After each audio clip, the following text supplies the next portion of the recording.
Welcome back to the Dresden Files cooperative card game. We're doing Stormfront, which is the first book/scenario that comes with the base game. All right, up first is going to be Harry Dresden, and we're going to take a look at his cards, and then we're going to have to decide what he can do.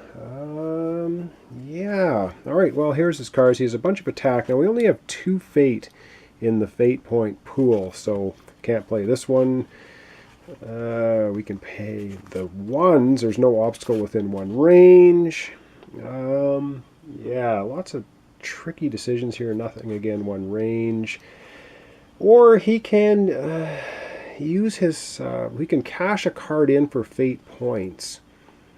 And wow, I don't know, we could cash this card in and give ourselves 5 fate points. And I think we're going to do that. We're going to cash this card in for fate points. That's going to give us 5. So 5 are going to move back into our spend pool.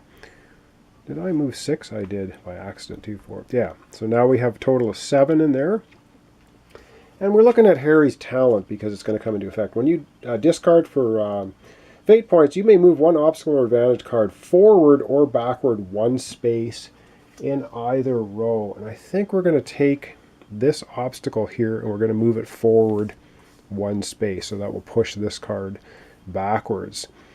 And that was Harry's turn. Again, I don't know if I'm going to be playing this well or not. We're going to find out. Up next will be Karen Murphy. All right, so it's Karen Murphy's turn. Her talent, of course, when you discard for fate points, add a clue to the case of the longest range. And her stunt is, on your turn, you flip the card, collect 1 fate point for each foe with hits and cases with clues on it. So if she did that right now, we could collect 3 fate points. But taking a look at her card, I think once again we're going to take advantage of this obstacle, which means if you roll any blanks, they become negatives to play this overcome an obstacle card, range of 3. Because we do now have this obstacle, it was just moved into range 3. I think we're going to try to overcome it. We're going to play this card. So this card is going to cost 3 plus 2 dice rolls. All right, let's get a better die roll this time for Karen than we did on the last time. Unbelievable. Wow, we're going to lose this game just from crappy dice rolls. That's unreal. Unbelievable.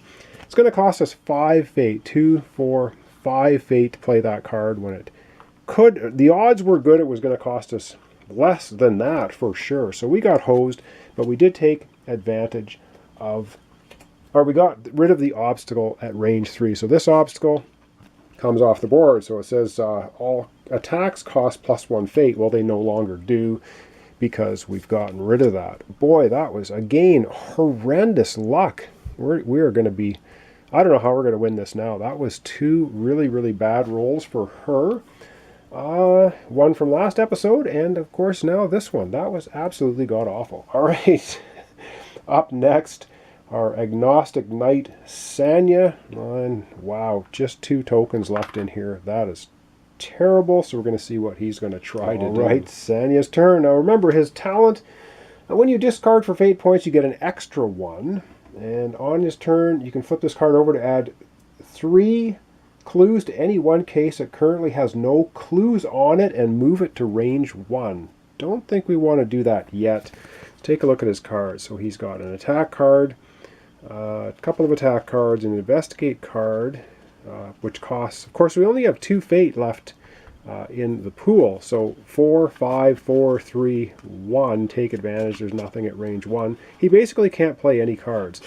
I think what he's going to do is he's going to discard this card to get fate points. Now remember, he gets plus 1 because that's his talent. So instead of getting 4 fate, we're going to discard this attack card, and he's going to get 5 fate back. Wow, 2, 4, 5. That puts our pool back to 7 again.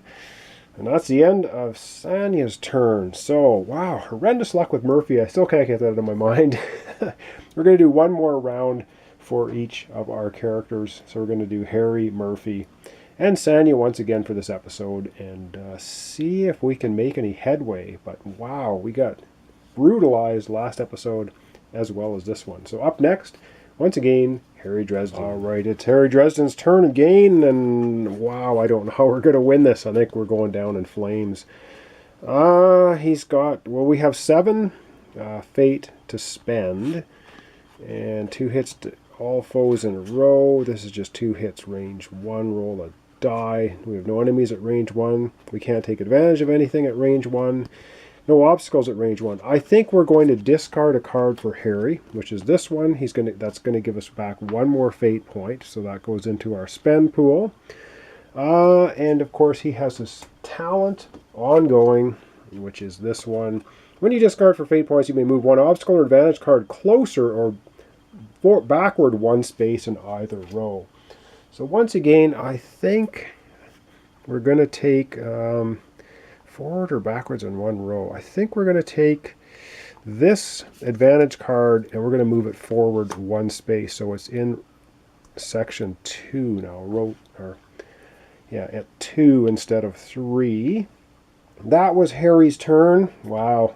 Up next, Karen Murphy, but at least now we have 8 tokens in here. All right, it's Karen Murphy's turn. We can take a look at her cards. We've got an attack, rolling 2 die, but we still have that negative modifier die, which she's been rolling positive every time. Of course, the time we want to use this, we'll roll 2 negatives, and she'll only do 2 damage. So I think we're not going to do this yet, because if attack defeats a foe, add 2 hits to any other foe. We're going to hang on to that. This one would have been nice to solve our first case, but we need 3 on it instead of 2 to draw a card, so we probably won't do that. Overcoming obstacle, range of 1's not going to happen.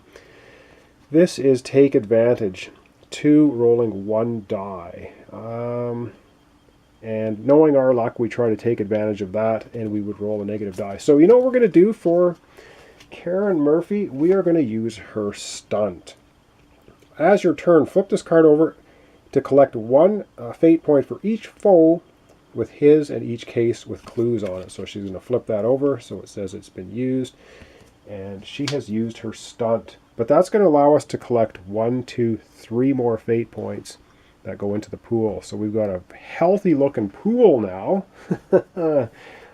Even though we're not solving any cases or killing any, knocking on any villains. Wow. Up next, which will be, I guess, for the end of this episode. I know we're going fairly quickly, but that's the way it is. It's going to be Sanya. So let me take a look at his stuff. We'll come right back and decide what he is going to do. All right, I've been staring at his cards and everyone else's, and I'm trying to figure out how to win this, and I'm not sure that I can. So he has a take advantage range 1. It's at 2, of course. He has overcome an obstacle range 3, but our obstacle's at range 4. I know I could have moved that up there. Probably should have with Harry's ability instead of moving the take advantage card up. So that probably messed me up strategically. He has an attack range of 3, overcome 1 obstacle, or take 1 advantage adjacent to a foe.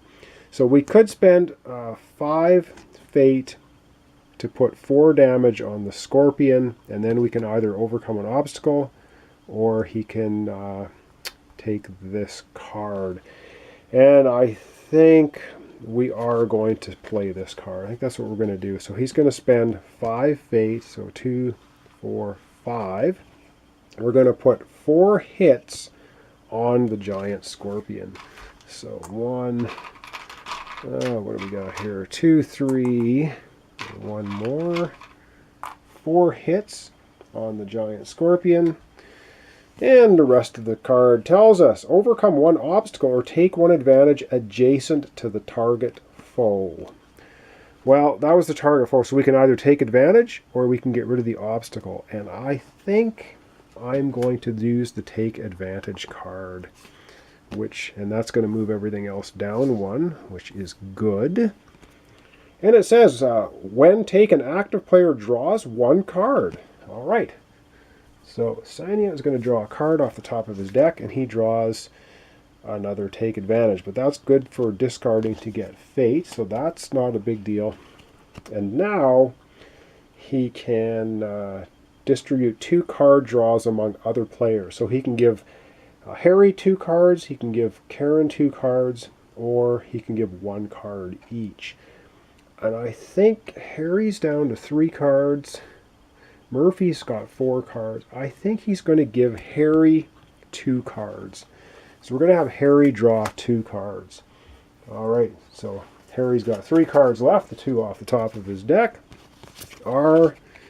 He's got an Investigate. All right, that looks like a pretty awesome Investigate card. And another Investigate. Wow, very good for us. I thought we were toast, but that really, really helped us out.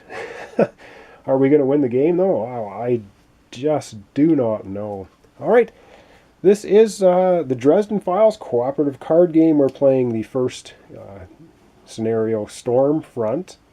And so far, we've solved no cases, and we've taken down no enemies. But we did get rid of 1 obstacle. We took advantage twice. We have 2, 4, we have 6 fate left in our available fate pool. And yeah, up at the start of the next episode will be Harry Dresden again. So thanks so much for watching along. Thanks for your comments, your suggestions, your likes. Really appreciate it. So thanks a lot, and we'll see you in the next episode.